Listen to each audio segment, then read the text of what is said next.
Allah Subhanahu wa taala melalui melalui ayat 86 mengajarkan tentang keikhlasan dalam berdakwah, keikhlasan dan motivasi untuk berdakwah.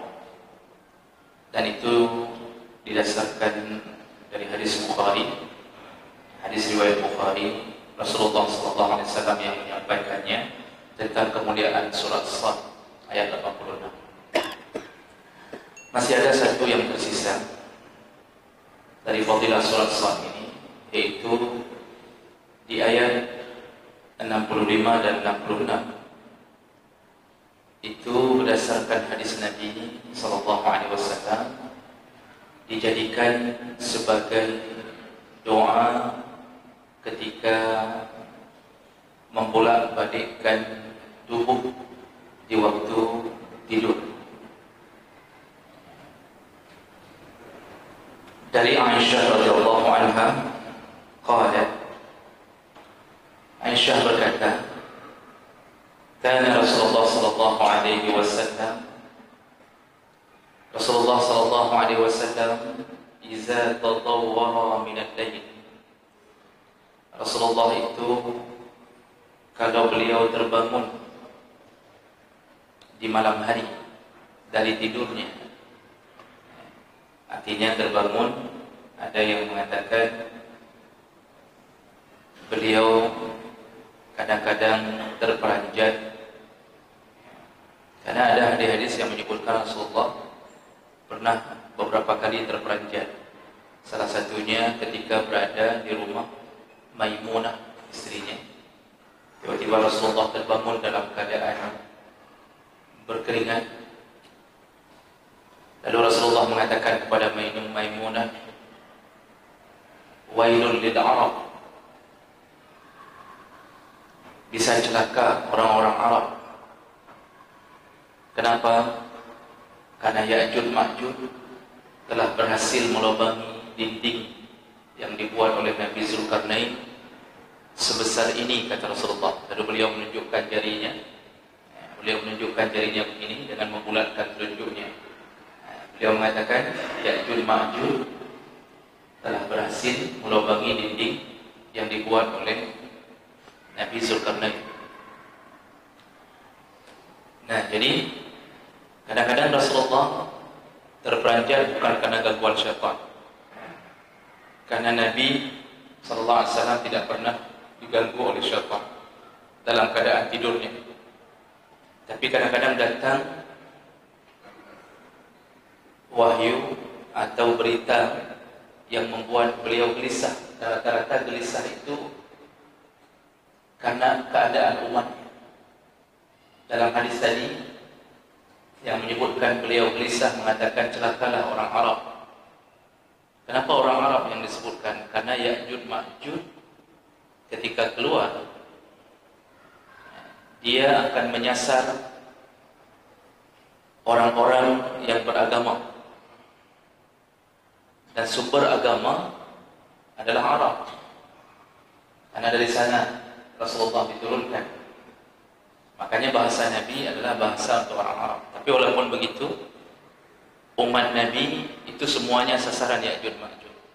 Wallahu alam, tidak ada yang tahu dengan pasti bagaimana bentuk Ya'juj Ma'juj yang dimaksud oleh Nabi, karena ada beberapa hadis, ada yang menyebutkan bentuknya dengan kulit kemerah-merahan, mata sipit, sehingga para ulama mengatakan itu adalah bangsa Tartar. Kalau sekarang mungkin lebih mudah Cina. Itu dalam beberapa keterangan.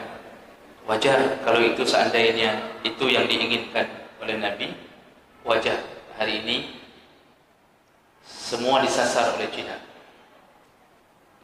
Jadi prosesnya bisa jadi kita tidak membayangkan, kita fikir mungkin Ya'juj Ma'juj keluar, karena ada hadis yang menyebutkan kalau Ya'juj Ma'juj keluar, dia keluar seperti keluarnya air bah. Jadi memenuhi di mana-mana. Lalu dia akan meminum semua sumber air sehingga matilah orang-orang secara massal. Hadis-hadis Nabi ini wallahu alam tidak ada yang tahu pasti apakah itu makhluk tertentu atau dari kalangan manusia, wallahu alam. Tapi yang intinya dia menyerang termasuk membinasakan agama. Nah, jadi Rasulullah ada beberapa riwayat beliau juga terperanjat. Kata Aisyah, "Iza tadawwara," Rasulullah kalau terbangun di tengah malam, kadang-kadang dia balikkan tubuhnya, terperanjat. Maka apa yang beliau ucapkan? Qal. Rasulullah biasanya kalau sudah terperanjat di tengah malam, langsung beliau berkata, "La ilaha illallah al-wahidul qahhar, rabbus samawati wal ard, wa ma bainahuma al-azizul ghaffar." Itu bahasa Nabi begitu terbangun dari tidur di tengah malam. Sekali lagi Rasulullah mengatakan, "La ilaha illallahul wahidul qahhar, rabbus samawati wal ardi wa ma bainahuma al-azizul ghaffar."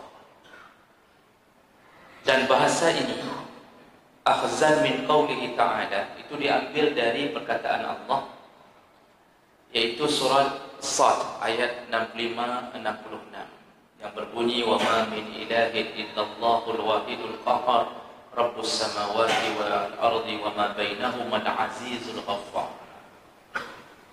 Jadi jemaah Allah, kalimat-kalimat ini di dalamnya berisi ketauhidan. Jadi kita terperanjat di tengah malam atau membolak-balikkan tubuh karena gelisah, itu ucapannya ini. Dan ini diajarkan dalam adab-adab tidur. Ketika mengucapkan la ilaha illallah, maka yang kita maksudkan adalah apapun yang terjadi pada kita, maka tetap Allah lah Tuhan, yang tiada Tuhan selain Allah. Lalu kita mengucapkan sifat-sifatnya, kebesaran-kebesarannya. Al-Wahidul Qahar, Allah lah yang maha tunggal. Al-Qahar, yang maha berkuasa. Rabbus samawati wal ard, yaitu pencipta langit dan bumi dan di antara keduanya. Al-Azizul Ghaffar, yang maha perkasa dan maha pengampun. Jadi ini berhubungan untuk menenangkan hati di bawah kekuasaan Allah. Jadi apapun yang terjadi di tengah malam itu, kita segera memohon perlindungan dari Allah. Tidur adalah posisi selemah-lemahnya manusia. Sereman apapun manusia, kalau sudah tidur hilang remannya. Maka istri kalau benci suami, saatnya balas dendam di waktu tidur. Tapi jangan lakukan. Dan tidur itu menjadi bahagian yang kita tahu diri bahwa kita tiada daya dan upaya. Di saat itulah satu-satunya pertolongan yang kita harapkan bisa menjaga kita adalah dari zat yang tidak pernah tidur. Hari ini kepada kita yang berusaha melindungi diri dengan backing dari kalangan orang-orang yang kita anggap kuat. Kita punya backing jenderal, kita punya backing mungkin entah di mana-mana. Tapi ketahuilah, mereka pun tidur. Ketika kita tidur, mereka tidur. Kita dibacok oleh perampok, mereka masih tidur. Kenderaan kita dicuri dalam rumah, mereka pun masih tidur. Begitu lemahnya perlindungan kita di antara manusia. Waktu kita telepon, orang yang kita minta melindungi pun tertidur. Dia pun tidak aman dari perampokan, pencurian, tidak aman dari kematian. Maka tidak ada yang bisa mengamankan kita di waktu selemah-lemahnya keadaan kecuali Allah. Maka oleh karena itu, sebaik-baiknya memohon perlindungan adalah kepada Al-Hayyul Qayyum, yang maha hidup dan tidak pernah tidur.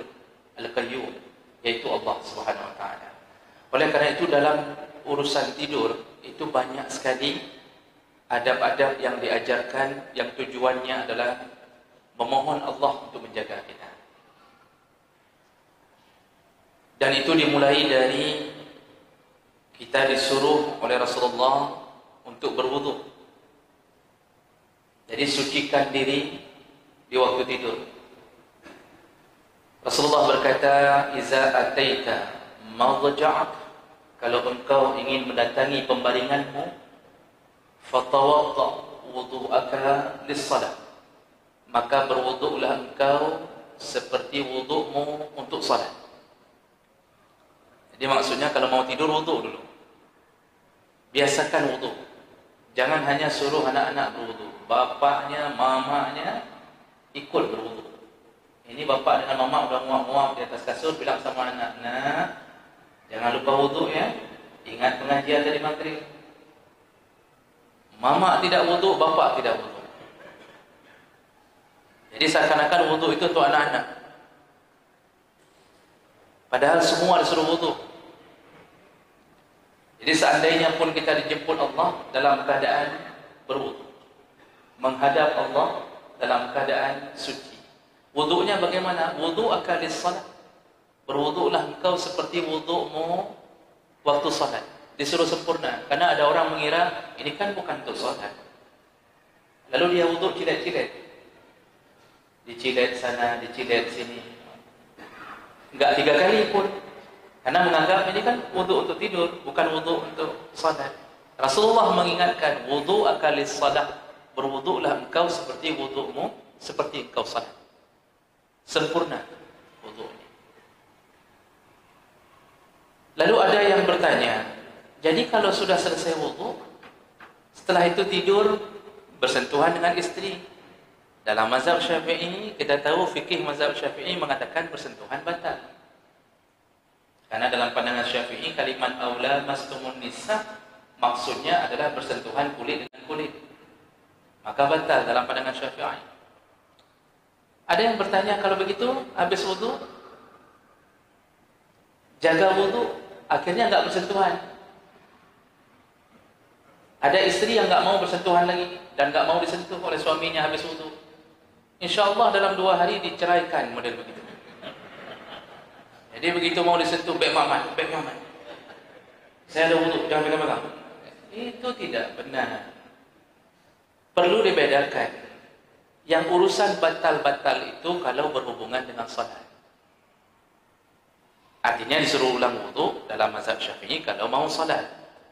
Tapi dalam urusan selain salat yang sifatnya tidak menyangkut dengan ibadah mahdhah, bukan untuk baca Quran, bukan untuk pegang Quran, tapi urusannya ibadah ghair mahdhah, untuk tidur.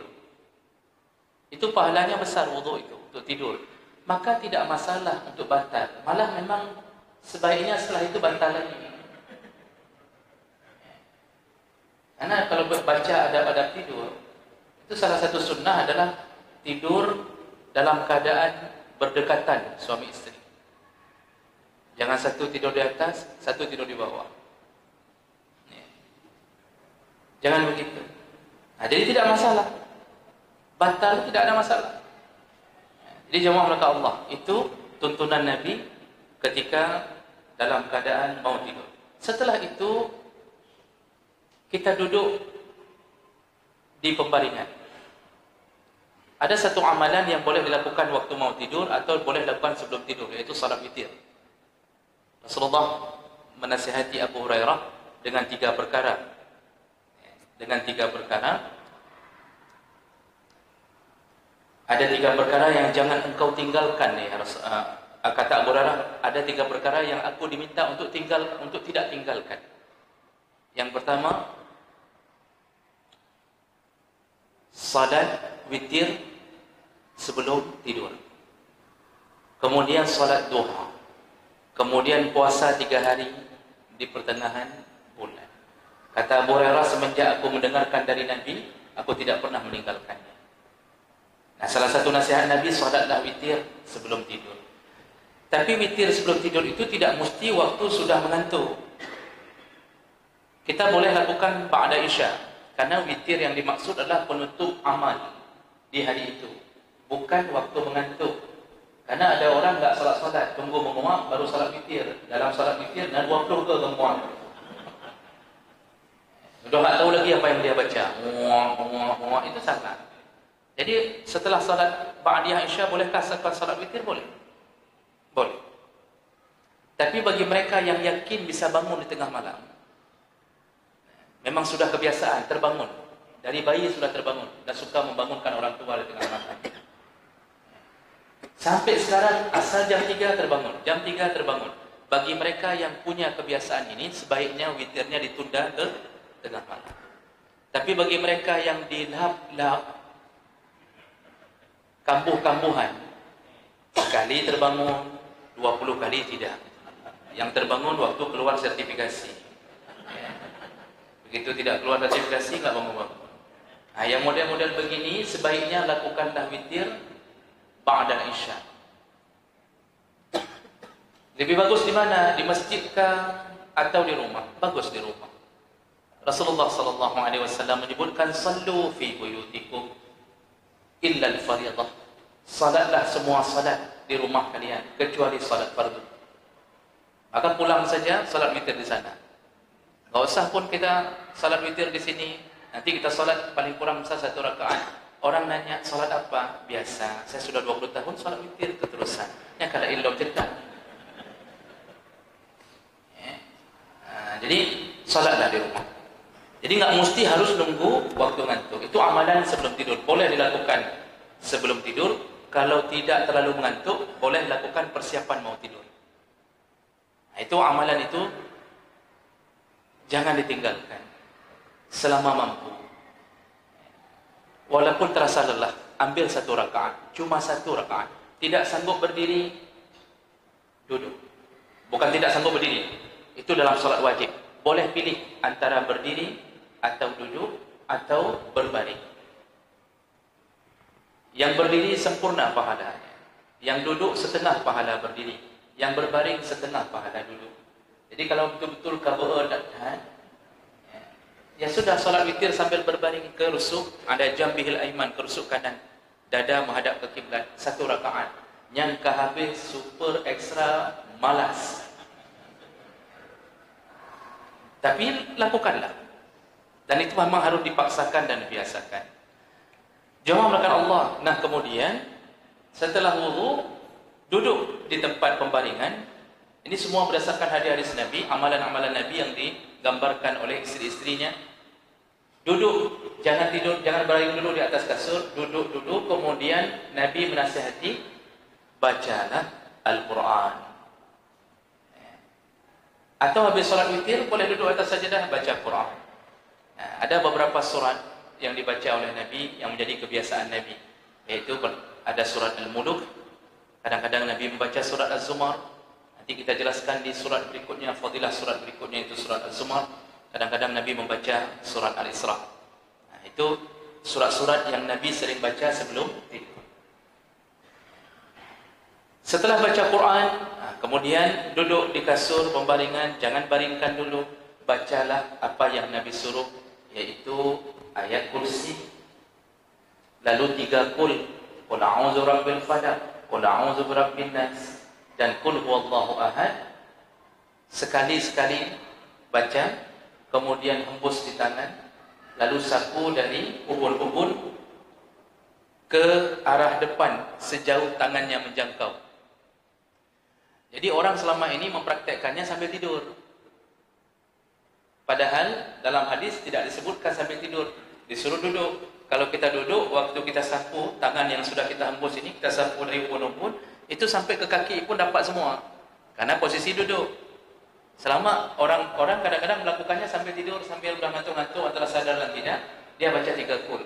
Lalu disapu di ubun-ubunnya. Itu sampai cuma ke paha, tidak sampai ke ujung kaki. Nah, jadi karena salah mempraktekkannya, Nabi suruh ke arah depan. Jadi nggak usah terlalu maksa sampai harus dapat ke arah belakang. Lalu manggil istri, tolong sambung sikit lagi. Belakang ni nggak sampai, sambung lengkah baju. Tidak perlu, Pak. Jadi jangan susah-susahkan diri. Cukup apa yang bilang Nabi. Nabi muqaddam, disuruh ke sapu yang depan. Ulang 3 kali. Ulang 3 kali.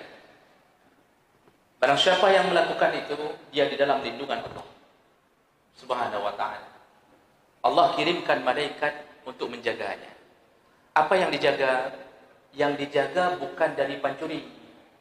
Jadi jangan mengira setelah baca doa itu tiba-tiba pencuri begitu lihat rumah kita berubah jadi kuburan, berubah jadi tembok besar, nggak nampak lagi, lalu orang bilang kita keramat. Tidak begitu, bukan itu yang dijaga. Yang Allah utus malaikat jaga yang menyelamatkan kita di akhirat, yaitu akidah. Allah jaga urusan agama. Kita tidak terkena sihir. Tidak terkena sihir. Karena kalau metode lain supaya tidak terkena sihir, itu yang lain mahal. Disuruh makan kurma ajwa 1 hari 7 butir. Hari ini sekilo saja berapa ratus ribu. Itu modalnya mahal. 1 hari 7 butir, 2 minggu dah habis. Berapa modal per bulan? Ambil yang tidak ada modal. Baca ayat tadi. Sapu, insya Allah tidak tembus dia. Tidak tembus. Karena hari ini kita memberikan kesempatan untuk disihir begitu mudahnya. Salah satunya adalah dengan menyediakan foto di Facebook. Tukang sihir itu selalu mencari sesuatu yang berhubungan. Dan salah satunya adalah foto. Ini pengalaman jadi penyihir. Ya tidaklah.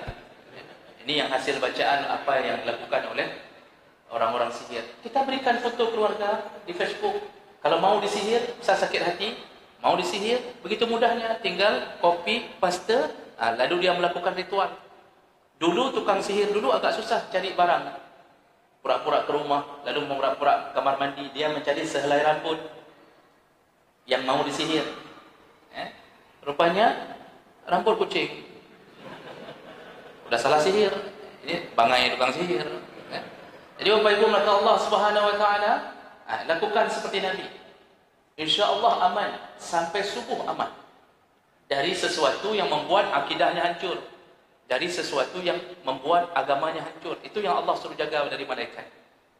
Syaitan tidak akan mampu merobohkan semua yang dinasihati oleh Nabi SAW. Nah setelah baca itu baru baringkan tubuh. Nah sambil mau memejamkan mata, barulah disuruh baca kalimah-kalimah yang bentuknya doa. Di antaranya hadis riwayat Bukhari Muslim, Rasulullah ketika mau tidur, mau memejamkan matanya, dia membaca Bismika Allahumma amutu wa ahya. Dalam hadis riwayat Bukhari Muslim, amutu wa ahya. Bukan ahya wa amut. Ahya wa amut, kalau saya tidak salah ada dalam salah satu hadis yang lain. Tapi yang paling kuat adalah hadis amutu wa ahya. Nah, kemudian kita silakan ucapkan istighfar, lalu kemudian tutuplah lidah kita dengan kalimah la ilaha illallah. Karena Rasulullah berkata, "Man kana akhiru kalamihi la ilaha illallah dakhala al-jannah." Barang siapa yang ucapan terakhirnya sebelum kematian la ilaha illallah, dijamin masuk surga. Maka sebelum tidur, kalimah terakhir usahakan la ilaha illallah. Kalau dipanggil oleh Allah jam 3 malam, maka tercatat kalimah terakhir kita adalah la ilaha illallah. Tapi Ustaz ada menggigau di tengah malam. Menggigau itu bukan kalimah yang kita keluarkan sengaja. Itu tidak mengapa. Ya cuma siap-siap ditampar maestri. Karena yang kita panggil bukan nama istri. Kita panggil nama istri orang. Jadi siap-siap kalau begitu. Jadi jemaah makan Allah itu sebelum tidur. Nah, ketika terperanjat, kalau terperanjatnya karena urusan yang baik, nggak bisa tidur, terperanjat gara-gara hal-hal memikirkan sesuatu, maka kalimah ini disuruh pakai dalam surat Sad ini, kalimah tadi. Tapi seandainya terkejut karena mimpi buruk, karena dalam hadis Nabi ar-ru'ya salas, kata Rasulullah, mimpi itu ada 3 model. Yang pertama mimpi para nabi, ru'ya salihah. Kalau mimpinya para nabi itu mimpi benar, datang dari Allah. Bentuknya wahyu kepada nabi. Yang kedua mimpi yang disebut dengan bunga tidur. Ini karena kelelahan, terlalu banyak mikir dunia. Gaji nggak keluar-keluar. Mimpi. Jadi kita apa yang kita fikirkan terbawa, menggigau terbawa. Orang yang main game online, nanti waktu mimpi akan keluar kalimat scatter, misalnya begitu. Ustaz buat tahu, saya tahu dari para pemainnya. Wallahualam, saya tidak tahu apa itu scatter. Nah, itu mimpi bunga tidur. Tapi ada mimpi yang Nabi mengajarkan lebih lanjut, yaitu mimpi yang datang dari syaitan. Nah, ini mimpi ini yang menakutkan, mengerikan, memberi rasa kegelisahan. Rasulullah SAW berkata, kalau terkejut karena mimpi buruk, maka ketika terperanjat, ucapkan kalimat pertama. Ketika terperanjat, langsung ucapkan kalimat a'udzu bikalimatillahi tammah min syarri ma khalaq. Ini doa ini, Pak. Dalam hadis yang lain Rasulullah sebutkan, man nazala manzilan, barang siapa yang singgah di satu rumah. Bapak singgah di hotel yang kita enggak pernah tahu kamar itu dihuni atau tidak oleh makhluk halus atau syaitan. Maka begitu buka pintu, baca bismillah, lalu kemudian bacalah a'udzu bikalimatillahi tammah min syarri ma khalaq. Itu Nabi yang langsung mengatakannya. Barang siapa yang singgah di satu tempat, dia membaca kalimah itu, lam yadurruhu syai', dijamin tidak akan ada makhluk yang mampu menggodanya, memberi mudarat kepadanya. Nah, hari ini kenapa orang tidur di hotel tiba-tiba gangguan sana, gangguan sini, minta pindah kamar, rupanya syaitan pun ikut pindah ke kamar dia lagi. Nah, itu akibat tidak dekat dengan amalan sunnah Nabi, tidak dekat dengan Nabi, mengaku saja cinta sama Nabi, tapi tidak mengamalkan apa yang diminta Nabi. Ucapkan itu. Jadi kalau mimpi buruk, begitu terperanjat, langsung ucapkan a'udzu bikalimatillahi tammah min syarri ma khalaq, atau paling kurang a'udzu billahi minasyaitonir rajim. Ucapkan 3 kali. Lalu berikutnya disuruh meludah ke kiri 3 kali. Rasulullah mengatakan falyabsuq ila yasarihi salasan, meludah ke kiri 3 kali. Meludah itu meludah isyarat, bukan meludah benaran. Jadi jangan ditarik habis-habisan. Jangan ditarik kemudian baru diludah, jangan. Isyarat. Jadi hanya lihat istri posisi di mana. Berada muka perumoh dia dah bambunya. Kita akan mendapatkan ludah yang lebih besar daripada ludah kita. Apalagi istri meludah ke muka suami, itulah hari terakhir bersama suami. Jadi apa yang maka Allah, Nabi yang suruh meludahlah ke kiri 3 kali. Puh ke kiri 3 kali. Kemudian disuruh rubah posisi tidur. Orang tua kita dulu menasihati balik bantal. Padahal dalam hadis bukan balik bantal. Rubah posisi tidur. Bagaimana rubah posisi tidur? Tadi kepala di mana? Sebelah sini. Kaki sebelah sini. Pindahkan kepala ke sini, jangan lupa bawa kaki ke sana. Jadi dibalik. Bantal enggak perlu dibolak-balik, karena dibolak-balik sama saja ngeces semua isinya. Jadi begitu kata nasihat Nabi, disuruh balikkan posisi tidur. Itulah hadis Nabi itu. Nah, kemudian silahkan tidur. Silahkan tidur kembali. Kalau kita mau melanjutkan tidur. Kalau masih diganggu lagi, disuruh bangun oleh Rasulullah, berwudu, salatlah 2 rakaat. Berarti kita ini sebenarnya disuruh salat. Salatlah 2 rakaat. Insya-Allah mimpi buruk tadi putus, tidak bersambung. Karena kita mimpi buruk itu menggelisahkan, dikejar-kejar. Kita mau lari, tapi kaki kita terlipat. Kadang-kadang dicampak dari tempat yang tinggi, atau dikejar oleh mantan istri, atau macam-macam bisa terjadi. Itu semua nasihat Nabi. Kalau amal tidur, setelah bangun tahajud, kemudian sunnah bergolek-golek di atas sajadahnya. Hadis. Kalau kita bangun tahajud, itu jangan tidur lagi ke kasur. Sunnah berbaring di tempat salatnya sambil menunggu subuh. Menunggu subuh. Ini bapak salat tahajud jam 4. Itu habis salat langsung di sajadah itu golek. Menunggu subuh. Tapi bangun. Ni golek tiap malam salat tahajud, tiap pagi tidak pernah salat subuh. Pekan hantam dehlih subuh drone. Ilung tahajud tiap malam. Berarti kita sudah terkena jin juga itu. Kalau enggak pernah salat subuh berjamaah. Karena lebih mulia salat subuh berjamaah daripada fadilah tahajud. Tidak ada satupun fadilah salat sunnah yang bisa mengalahkan kemuliaan salat wajib. Tidak ada. Itu yang perlu kita tahu. Jadi jangan sampai kita terbawa jebakan syaitan, kita utamakan yang sunnah. Oh, kalau sunnah khusyuknya minta ampun. Tahajud sampai nangis-nangis. Teringat neraka, teringat macam-macam teringat. Tapi salat wajib tak bisa khusyuk. Asal-asalan. Kita terjebak oleh syaitan, memuliakan yang sunnah dibandingkan yang wajib.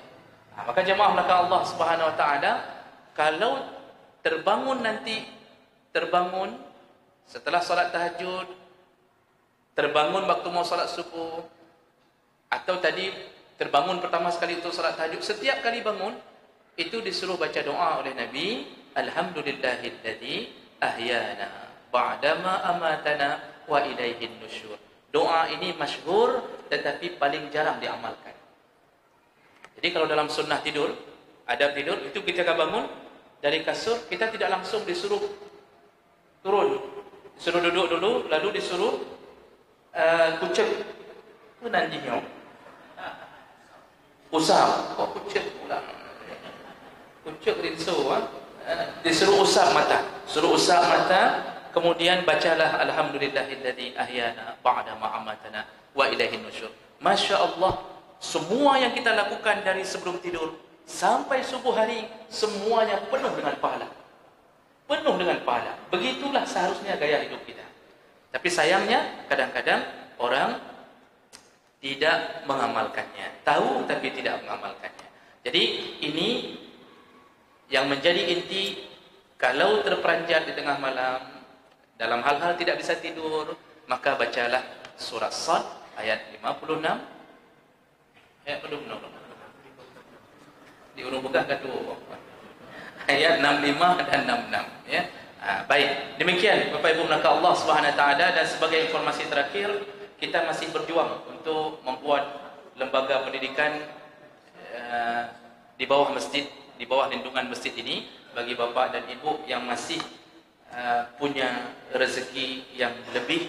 Silahkan sama-sama kita merebut surga Allah dengan membangkitkan semangat pendidikan agama di sekitaran masjid kita ini, insyaallah. Jadi akan kita bangun seperti sebuah pesantren di bawah pengawasan Baitur Rahman. Baik, demikian. Mudah-mudahan bermanfaat dan semoga yang hadir Allah telah catatkan pahala, dan semoga Allah Subhanahu wa taala mengumpulkan kita kembali di dalam surga-Nya. Amin ya rabbal alamin. Subhanakallahumma wa bihamdik, asyhadu an la ilaha illa anta, astaghfiruka wa atubu ilaik. Wassalamu alaikum warahmatullahi wabarakatuh.